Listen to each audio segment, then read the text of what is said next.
Assalamualaikum warahmatullahi wabarakatuh. Perkenalkan, nama saya Dinda Aisyah Putri dengan NIM 20211221127, Prodi Manajemen Fakultas Ekonomi Bisnis dari Universitas Muhammadiyah Surabaya. Kali ini saya akan membuat video untuk memenuhi tugas ujian akhir semester mata kuliah Teori Pengambilan Keputusan. Yang pertama, akurasi dan kecepatan adalah dua hal yang sangat penting dalam konteks pengambilan keputusan saat ini dan di masa yang akan datang.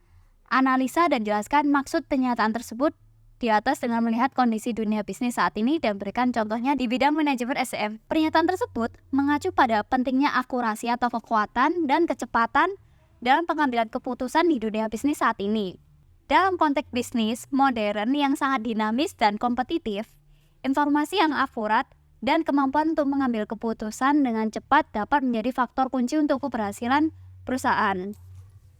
Contohnya, dalam situasi krisis atau perubahan pasar yang cepat, ketika kondisi pasar berubah dengan cepat, perusahaan yang dapat mengumpulkan data dengan akurat dan mengambil keputusan dalam waktu singkat akan lebih mampu menyesuaikan strategi mereka atau mengambil langkah-langkah yang diperlukan untuk menjaga daya saing. Nah, secara keseluruhan, kombinasi antara akurasi dan kecepatan dalam pengambilan keputusan adalah kunci untuk menghadapi tantangan dan memanfaatkan peluang di lingkungan bisnis yang berubah-ubah seperti saat ini. Jelaskan sesuai teori terkait keputusan rekrutmen karyawan baru untuk posisi front office. Saya memilih front office.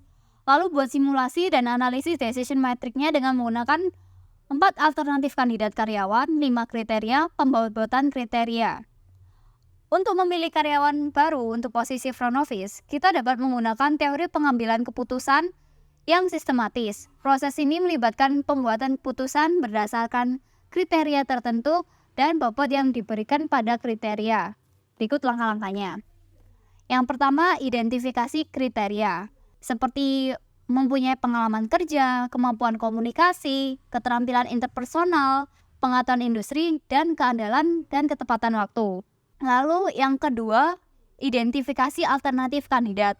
Setelah mempunyai identifikasi kriteria seperti kemampuan calon untuk menjalankan tugas sehari-hari tanpa banyak supervisi, lalu berinteraksi dengan pelanggan secara langsung, dan mempunyai komunikasi dalam bekerja bersama tim. Identifikasi alternatif kandidat. Identifikasi 4 alternatif kandidat yang memiliki potensi untuk mengisi posisi front office. Lalu yang ketiga adalah pembobotan kriteria. Pembobotan ini didasarkan pada analisis kebutuhan posisi dan ekspektasi dari karyawan front office.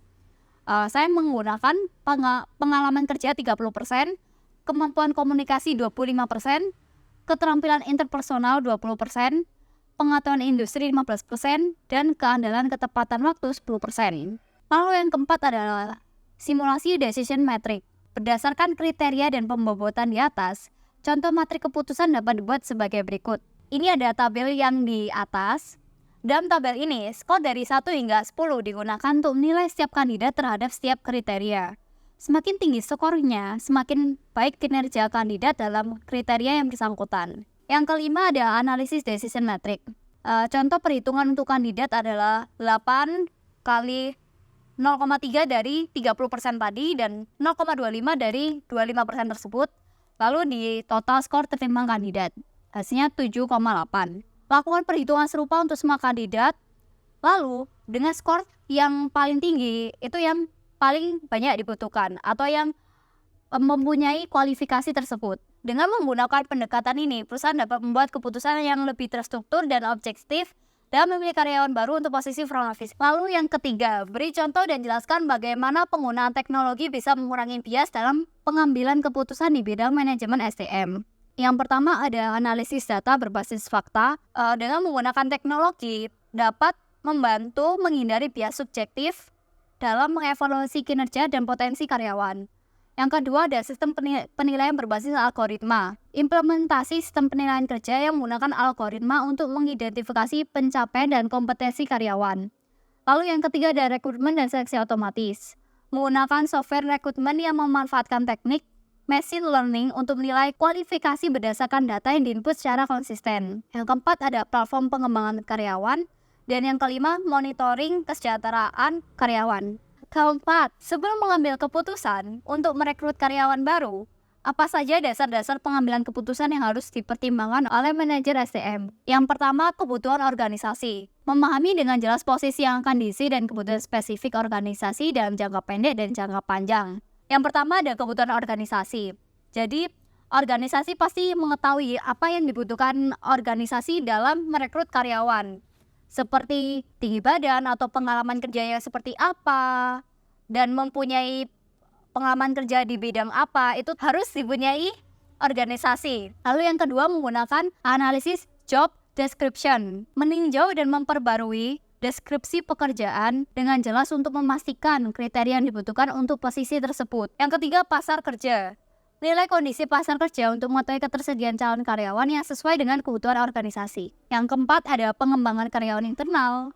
5. Proses rekrutmen dan seleksi. 6. Budaya organisasi. Yang ketujuh, kepatuhan hukum. Dengan mempertimbangkan faktor-faktor ini secara sama sebelum mengambil keputusan untuk merekrut karyawan baru, manajer SDM dapat meningkatkan kesesuaian antara calon karyawan dengan kebutuhan organisasi, serta mengurangi risiko kesalahan dalam proses pengambilan kebutuhan SDM. Sekian dan terima kasih, kurang lebihnya mohon maaf. Assalamualaikum warahmatullahi wabarakatuh.